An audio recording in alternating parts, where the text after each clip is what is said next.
prazer te receber aqui, Ana Lu. Olá, Claudinha, tudo bem? É um prazer. Com muita alegria que eu estou aqui para compartilhar, né, um pouquinho dos meus conhecimentos da psicologia com os internautas ligados aqui ao Cláudia Pod. Explica para os nossos internautas qual é a sua formação. Eu sou psicóloga, terapeuta cognitivo-comportamental, especialista em transtornos de ansiedade e depressão. E já trabalho há muitos anos com isso, né? E eu vi ao longo da minha trajetória como psicóloga a necessidade de me especializar em depressão e ansiedade, porque a gente sabe que são as principais doenças, né? Associadas ao dia a dia das pessoas em geral. E como eu trabalho com a terapia cognitivo-comportamental, ela tem uma maneira mais didática e eficaz para lidar com essas abordagens. E Ana Lu, a depressão é o mal do século, não é? Eu tenho observado muitos depoimentos, eu tenho conversado com muitas pessoas e muitas pessoas às vezes estão deprimidas, mas não se reconhecem em estágio de depressão, e a própria família às vezes acha que é frescura. Eu ouço muito isso, isso é frescura. Não é, a depressão é um sintoma real. Sim, a depressão é uma doença, né, diagnosticada, e ela vem de uma associação de fatores. Ela não tem uma causa específica, mas pode vir associada a fatores emocionais, a fatores hormonais, a traumas, a padrões repetidos dentro da nossa infância, estabelecidos quando a gente começou a se desenvolver até os dias de hoje, né? Então é uma reação que a gente vai tendo às situações do dia a dia, como desmotivação, apatia, falta de interesse, aptidão por realizar algo, ou até no sentimento de incapacidade, que associando com as situações que a gente já passou no dia a dia, a gente acaba desenvolvendo a depressão. E como é que a gente consegue identificar, né, que eu tô com depressão? Como eu consigo me identificar em depressão nesse processo? Sim, existe uma grande diferença da depressão para um estado depressivo, né? Normalmente, principalmente a mulher, ela passa, né, por questões hormonais, por momentos depressivos, momentos que ela está um pouco triste, que ela está um pouco apática, mas isso não quer dizer que possa ser uma depressão. A depressão, ela consiste numa associação de padrões, uma repetição constante no qual vai atrapalhando a vida da pessoa, atrapalha essa qualidade de vida, e a pessoa não consegue mais desenvolver atividades simples do dia a dia, lidar com questões simples, e qualquer coisa ela começa a evitar, se isolar, não conseguir reagir, às vezes se silenciando, às vezes com um comportamento agressivo, que também é sinal de depressão. Não é só aquela pessoa que fica quietinha. A gente tem que desmistificar isso, né? Então, é essa associação de fatores que levam a vários acontecimentos depressivos, que o excesso deles se torna a doença depressão. Então a depressão também ela pode vir através de estágios de agressividade. Pode, porque a pessoa acaba não relacionando, não sabendo lidar com as situações do dia a dia. E muitas das vezes, quando a gente está com raiva ou irritado, é uma resposta primitiva ao medo. A gente não consegue lidar com alguma situação e às vezes a gente acaba tendo um comportamento agressivo para quê? Para estancar aquilo, para afastar o outro, né? Para construir um muro. Então, o sintoma de raiva ou agressividade é muito negligenciado na depressão, mas ele é um fator também que indica que a pessoa não está bem e não está sabendo lidar com as situações. E com isso ela acaba se tornando depressiva, porque ela não sabe resolver situações ao redor, ela grita ou ela briga, arruma confusão, afasta as pessoas, e com isso ela não consegue lidar com as coisas e vai se isolando. Que coisa, tá vendo? Então não é apenas aquela pessoa que fica trancada dentro do quarto que tá com depressão, tá nesse quadro de depressão. Aquela pessoa que tem atitudes agressivas também pode estar num estágio de depressão. E até pessoas que não transparecem nada, né? Hoje em dia, a gente tem que desmistificar esses rótulos da depressão. Muitas pessoas estão em depressão e não transparecem para a sociedade. Continuam trabalhando, continuam fazendo as tarefas do dia a dia normalmente, mas só elas sabem por dentro o que elas estão passando, né?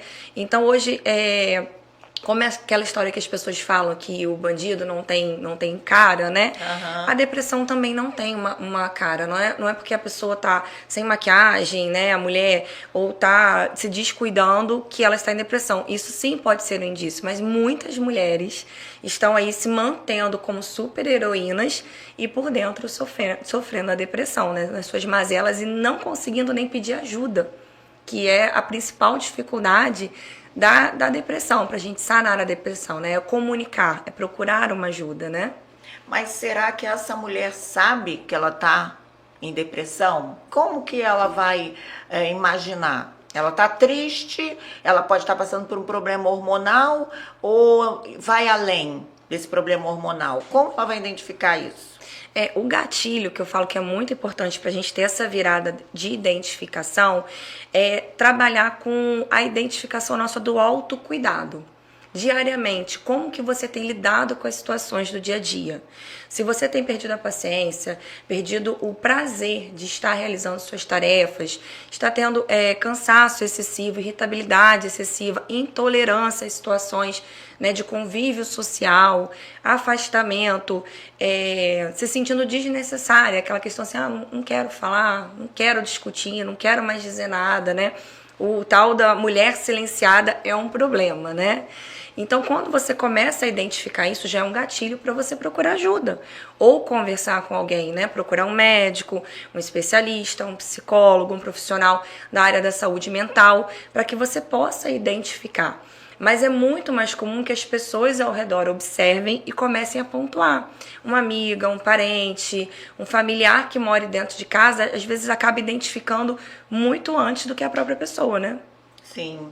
E aí tem que sentar, conversar e falar, procura ajuda. Sim. Que seria o quê? Um psicólogo. Inicialmente um psicólogo, né? Para identificar o tipo de transtorno que a pessoa está passando, né? E o que essa alteração das emoções está afetando no dia a dia. Se houver necessidade, a gente vai indicar para um psiquiatra que vai trabalhar com a parte da medicação. Se for uma questão hormonal, procurar um médico especialista na área, né? A medicina e a psicologia, elas caminham muito bem associadas, elas andam junto, né? Para que possam fechar esse complemento de diagnóstico e melhorar a saúde mental. Isso é importante. Se você tem condição, tem um plano de saúde, se você tem condição de pagar, ótimo. Então, corra e vá. Agora, você não tem condição, você depende da saúde pública. E aí? Dentro da saúde pública, nós já temos, né, os atendimentos dentro dos CRAs, que fazem a abordagem social, né? Dentro de alguns postinhos de saúde da família. Alguns órgãos, como igrejas, hoje em dia já trabalham com isso, então não tem desculpa. Eu sei que a fila é uma demanda um pouco maior, né? Mas procurar ajuda é necessário. Você procura no meio que você convive, dentro da sua comunidade, procurando se informar onde tem centros, né? Onde tem psicólogos atendendo. Hoje em dia tem muitas consultas populares, né? Dentro das universidades tem os centros de atendimento, onde tem os estagiários de psicologia supervisionado pelos professores, então atendimento sempre... Aqui na região, quais as faculdades que tem psicologia? As duas faculdades, a Veiga e a Estácio têm, e elas têm esse centro especializado para estar atendendo a comunidade. Isso é importante, tá vendo? Sim. Isso é importante divulgar, porque muita gente, eu não sabia, eu, por exemplo, não sabia. Então é importante. Então, mulher, você que quer essa ajuda e não pode pagar nesse momento, vai até a faculdade, Veiga ou a Estácio e procura um núcleo de psicologia. Geralmente se chama SPA, o Sistema de Psicologia Aplicada, né?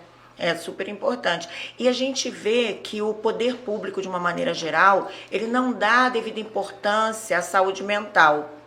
Tá sempre faltando psicólogo, psiquiatra, não dão a importância devida, né, à saúde mental. E a gente observa que cada dia que passa, a gente vê mais casos de depressão e suicídio. Sim, e importante a gente estar falando isso, né? Que no mês de setembro tem a campanha do Setembro Amarelo, que é uma iniciativa para alertar e fazer a sociedade se despertar para o suicídio, que é um assunto tão delicado, né, da gente abordar, mas que ele vem o quê? Da frequência dos pensamentos de depressão, da falta de comunicação, da falta de observação e empatia com as pessoas ao redor.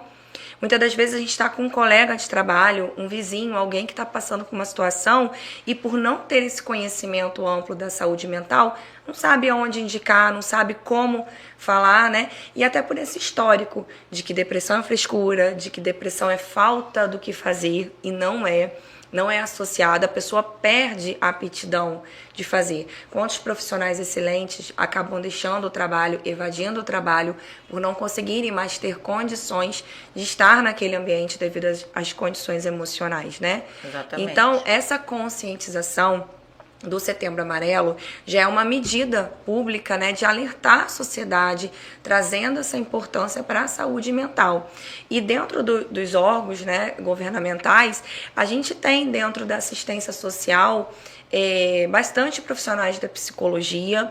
Na área da saúde nem tanto, mas dentro dos CRAs, né, que faz o atendimento à população, você pode ter esse referencial. Através do acolhimento da assistente social, você pode chegar até esse psicólogo. Então não tenha medo de ir buscar ajuda, de se informar, que a informação é a melhor maneira da gente conseguir acessar algo, né? Eu observei na Ponte Rio-Niterói, semana passada, que eles colocaram avisos, assim, se você precisa de atendimento emocional, ligue. Né? O pessoal da Ponte está fazendo essa campanha na Ponte. Né? Você não está sozinho. E vai toda aquela mensagem para as pessoas que estão ali. Por conta de tantos problemas que já aconteceram ali, né, Sim. na Ponte. Existe um centro de apoio à vida, né? Se eu não me engano, é 168. Depois a gente confirma para deixar registrado aqui, né? E é um telefone no qual você pode ligar para pedir ajuda. E em Setembro Amarelo, ele foi bastante potencializado nessa campanha de estar trazendo esse número para que a pessoa tenha acesso, às vezes, a uma ligação de telefone no ato ali de desespero, de extrema necessidade, né? E não conseguir falar com ninguém, ela tem uma central para estar ajudando, né? Nós vamos colocar aqui agora para os internautas estarem vendo, porque é importante. E também acho uma coisa muito importante, quando você vê alguém triste, não fale nada, apenas dê um abraço. Às vezes a pessoa está querendo um abraço naquele momento. Gente, viu alguém triste do seu lado, sabe? Não fica questionando. Só dá um abraço naquela pessoa, fala que você tá ali, sabe? Porque às vezes ela não quer se abrir. Mas aquele abraço vai ser tão importante. Aquele acolhimento. É o acolhimento, a empatia, né? Que a gente fala, quando a gente fala na saúde da mulher, né? Na depressão da mulher, que você queria que eu trabalhasse essa pauta aqui, né? A gente fala muito da sororidade feminina. O que é a sororidade feminina? É você acolher outra mulher e ter uma certa empatia. Mas a gente esquece de uma outra terminologia tão importante quanto, que é a dororidade. É você também se associar à dor do outro. E acolher aquela dor, muitas das vezes, não é você precisar fazer algo. Que as pessoas falam, o que eu faço? Como eu lido com uma pessoa com depressão? Acolhe, abraça, fala que você está ali do lado, né? Exatamente. Que a pessoa pode contar com você da maneira que ela precisar, no momento dela. Isso já pode ser um mundo. Pode, no meio de um muro, construir uma ponte, né? Onde você consegue acessar aquela pessoa simplesmente pelo acolhimento da dor. E é importante, né? Aquela pessoa vai se sentir abraçada, vai se sentir acolhida, né? E é uma maneira de você estar ali, né, levantando uma mão e se fazendo presente na vida daquela pessoa. Eu tô aqui, eu posso te ajudar, vou te ajudar a buscar o caminho. Isso é importante. Sim. E principalmente, né, as pessoas têm essa tendência de falar assim, vai passar, isso é bobeira. Por favor, não diminua o sentimento do outro. A dor que dói no outro, só ele sabe. Exatamente. O tamanho e a dimensão. Pode ser uma bobeira para você, mas para a pessoa não mas para a pessoa não é. É igual, tá chorando, deixa chorar. Sim. É importante aquele momento do choro. Sempre. Sim. Você precisa daquele momento. Para de chorar, que frescura. Não é frescura. E nesse momento eu preciso chorar. E a gente vem de uma geração que foi aprendida a ter força em engolir o choro, né? Que é para a pessoa se mostrar forte, é não mostrar os sentimentos, é não mostrar que ela está triste. E não é bem assim, né? A gente precisa validar nossas emoções. E dentro das nossas dores, é o local onde a gente tem nossos maiores aprendizados. Eu falo muito que a felicidade, ela traz um conforto para nossa alma, né? A gente se sente feliz com coisas boas, a gente brinda, a gente festeja, a gente agradece a Deus. Mas é dentro da dor e dentro do sofrimento que a gente precisa de uma força maior para sair daquela situação. E aí vem o aprendizado. E dentro do aprendizado, a transformação do ser humano. Então, todo ser humano é transformado através da dor. E a dor, ela tem que ser vivida, compartilhada, assistida, quando muitas das vezes a gente não consegue lidar sozinha, para trazer nossos aprendizados de vida. Você sabe, a gente estava conversando sobre a síndrome do ninho vazio, né? Sim. Quando você tem seus filhos, eu sei porque eu era bem assim, né? Eu era aquela mãe que queria ficar com os filhos, né, o tempo inteiro ao meu redor. E aí, quando meu primeiro filho casou, eu passei pela síndrome do ninho vazio. E isso é muito sério, Sim. porque eu chorava muito. Sabe, aquilo, eu ia no quarto dele, sabe, era uma sensação de perda e eu não entendia por que aquilo acontecia. A síndrome do ninho vazio, ela é uma das causas da depressão, né, juntamente com a menopausa, na idade mais avançada da mulher. Porque essa mulher, ela construiu um histórico, né, como mãe, através da maternidade, e ela aprendeu a cuidar, né, a zelar daquele filho que foi um bebê, que foi uma criança, um adolescente. E muitas das vezes a gente sabe, né, que a maternidade, ela exige aquela conexão direta, né, intensa com aquele ser humano. E quando o filho cresce, né, e vai embora, casa, fica aquele vazio, que a gente chama da síndrome do ninho vazio, que é a falta de identificação pessoal. O que eu farei agora da minha vida? Eu sou mãe, e agora eu vou ser o quê? Né?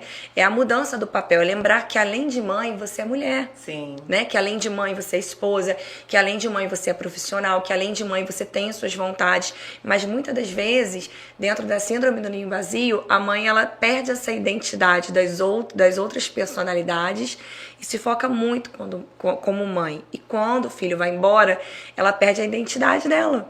Ela acaba tentando, ela se vê no espelho e não se identifica mais. Agora, quem eu sou? E aí é o papel, né, da psicologia, é reconstruir a identidade dessa mulher para uma nova etapa. Talvez ser avó, né? E aprender a curtir, né, tudo que ela construiu, a colher os frutos, né? De uma mãe que construiu, que levou o seu filho até ele andar com os próprios passos, né? Eu dei uma virada de chave nisso, né? Graças a Deus, eu me mantive bem depois, passei um período aí de uns 6 meses. Busquei ajuda, foquei muito em mim também, né? Praticando esporte, fazendo outras coisas, mais atividades, mudando de trabalho, assim, me renovei de uma maneira tal que meus filhos até falaram, oi? Se descobrindo, né? Se descobrindo. Uma nova identidade para uma nova fase da vida, né? Mas você sabe que eu aprendi comigo mesma isso. Não só observando as minhas amigas, mas como é importante a gente estar se renovando, a gente estar buscando coisas novas, né? Conhecer lugares diferentes, fazer novos cursos, ter amigos, ter um momento para a gente praticar exercício, praticar esporte, se sentir linda, né? Namorar, viver bem consigo mesma. Como isso é importante, Ana Lu? Isso aí é a ferramenta do autocuidado, né? E que ela vem associada do autoconhecimento. Você não consegue ter autocuidado se você não tiver o autoconhecimento. É o que eu gosto de fazer, né? Quais são minhas preferências? E se for tão difícil identificá-las, começar pelo básico, o que eu não gosto para minha vida, o que eu não gosto de fazer. Aprendendo a limitar, né, os nossos gostos e os nossos desgostos, a gente acaba norteando mais fácil o nosso autocuidado.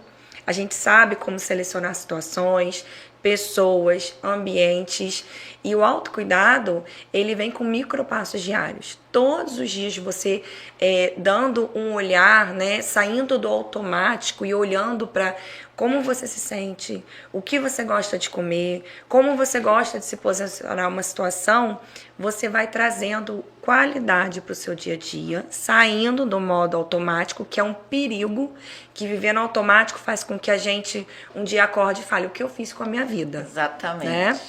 E aí, com esses passos de autocuidado dentro do dia a dia, com total consciência dos seus desejos, do seu conhecimento, você constrói uma qualidade de vida melhor.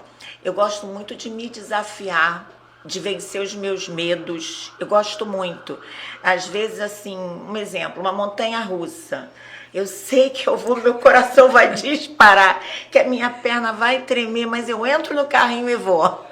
Para trazer esse desafio, né? É. A adrenalina, ela é muito positiva, né? Por isso o gostar da montanha-russa, porque ela traz o novo. Tem pessoas que têm medo do novo, mas o novo, ele, apesar de trazer esse desconhecido, ele pode ser muito benéfico, porque você vai conhecer outras coisas, se dar a possibilidade de experienciar coisas que você nunca imaginou experienciar. Não, e é engraçado que a minha família, meus amigos falam assim, mas você não tem medo? Claro que eu tenho medo, mas eu vou.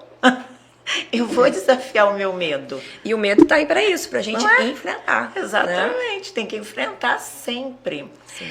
Ana Lu, e quando uma pessoa tem um longo relacionamento, um namorado, um marido, ou uma amizade, e aí de repente acaba aquele amor, acaba o relacionamento e ela não aceita, e ela sofre, ela cai em depressão. Como que a gente pode ajudar essa pessoa?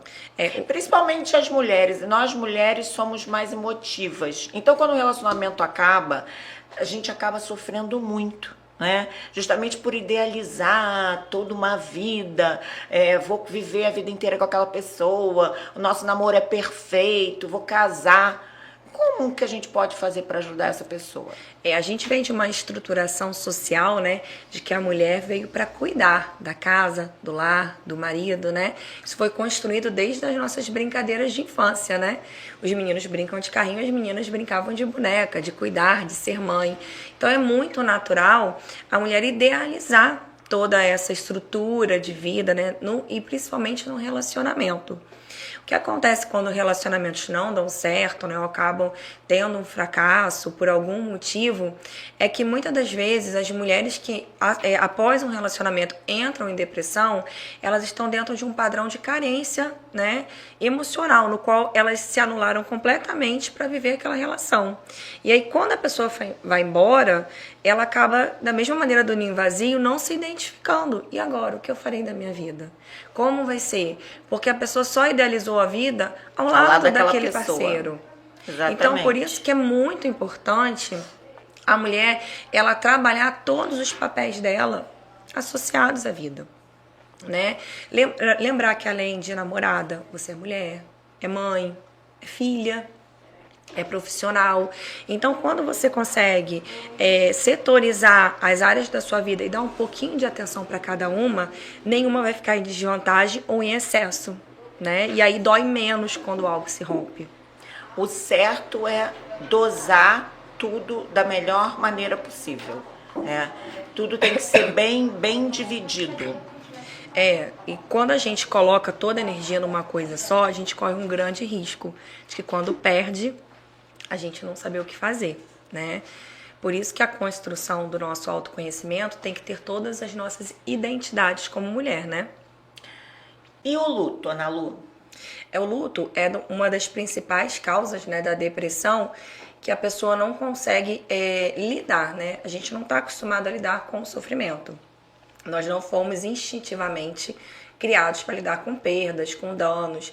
E muitas das vezes, quando o luto é a morte, né, de um ente querido, ou a perda mesmo de um emprego, de alguém, a gente fica com aquela sensação de frustração, né? Por que aconteceu isso comigo, né? De uma autopiedade. E acaba estendendo aquilo pela revolta. Existem estágios do luto dentro da psicologia que a gente fala, né?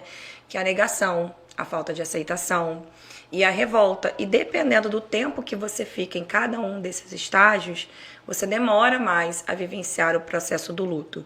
E muitas pessoas acham que quando passam por uma perda, que elas têm que ser fortes, que elas têm que tocar a vida em frente e deixar de lado.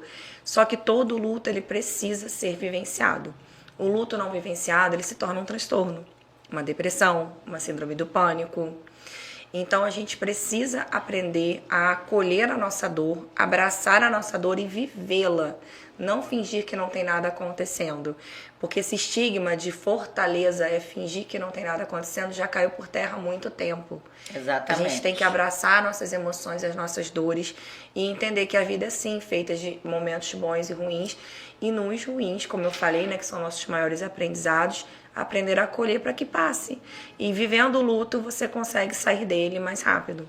Ser forte é não ter medo de mostrar e de demonstrar nossas fraquezas também. Porque nós não somos perfeitas, né? Nós não somos fortalezas o tempo todo, né? Então nós temos que viver a realidade. Tô triste naquele momento? Tô. Quero chorar? Quero. Sabe? Quero ficar sozinha nesse momento? Sim. Nesse momento eu quero ficar com todo mundo? Quero. Sabe? Eu acho que a vida é isso. São fases, são momentos, né? Nós temos que ser de verdade.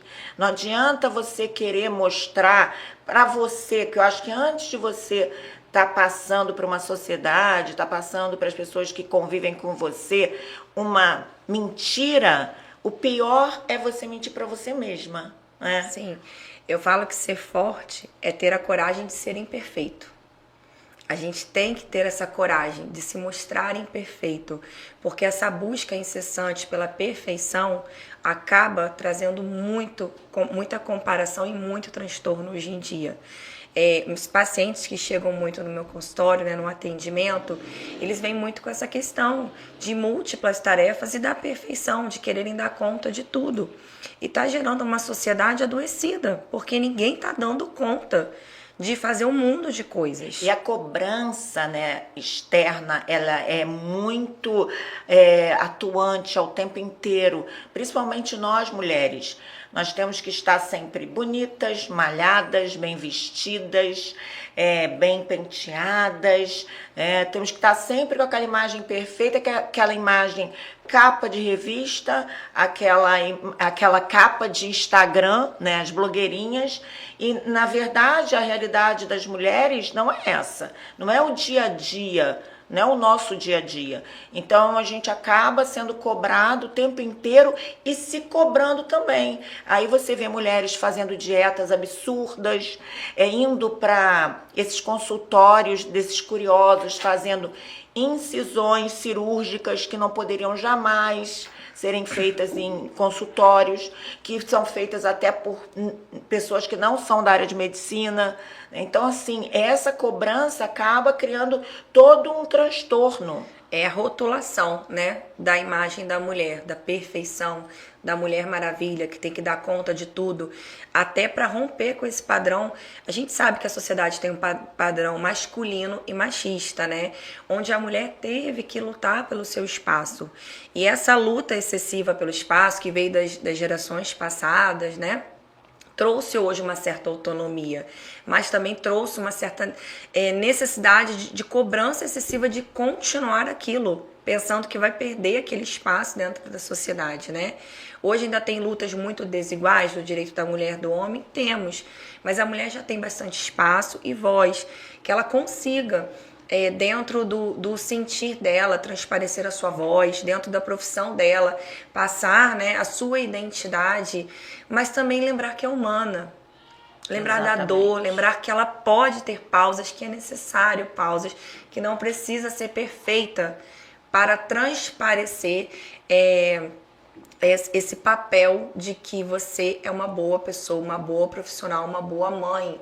Dá para ser uma boa mãe errando.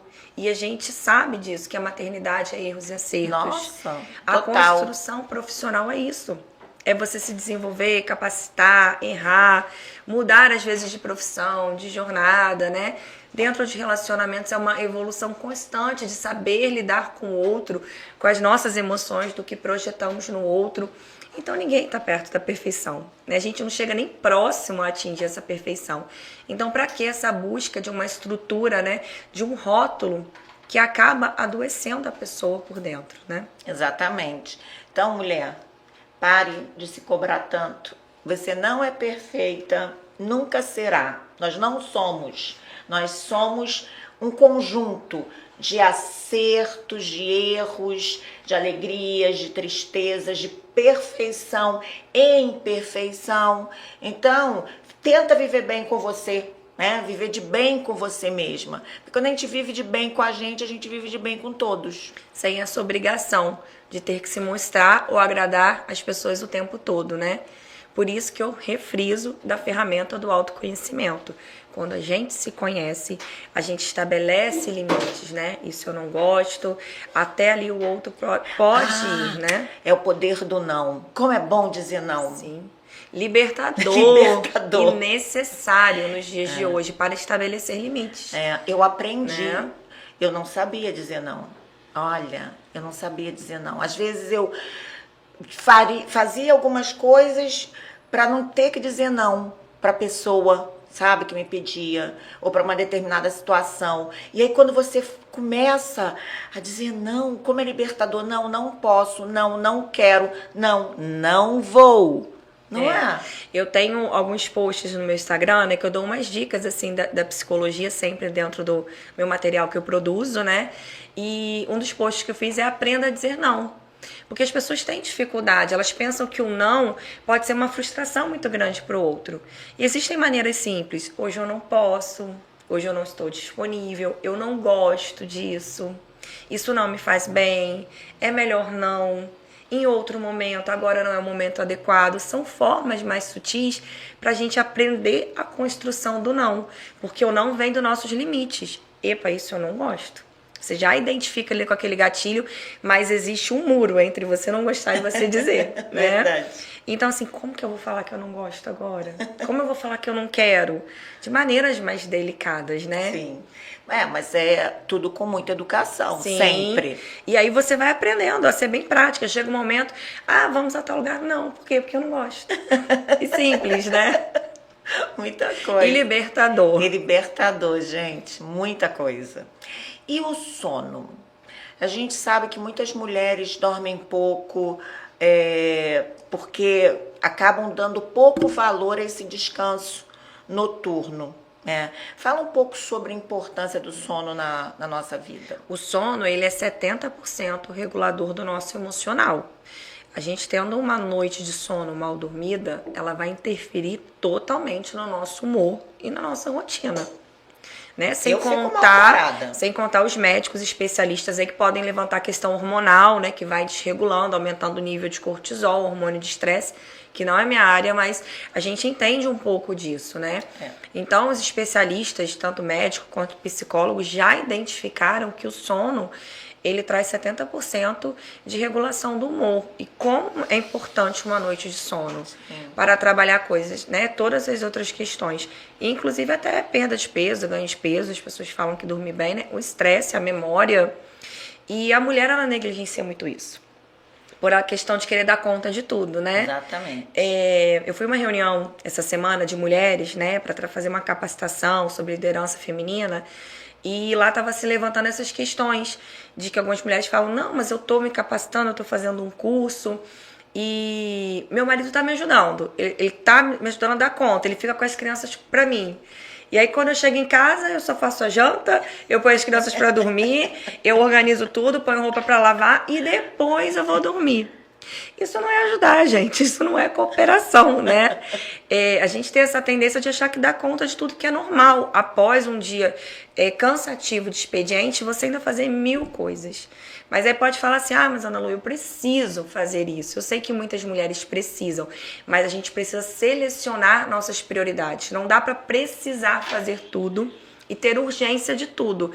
Alguma coisa tem que ser deixada de lado para priorizar o sono, que é o nosso maior regulador de várias questões da nossa vida. E as tarefas de casa podem ser divididas. Sim. Porque tanto o homem trabalha fora quanto a mulher trabalha fora. A carga da mulher é muito maior, sim, a gente sabe que é. Porque a gente cuida das crianças, né? A mãe é mais mãe, tá mais presente. Isso aí é em toda casa, todo lugar.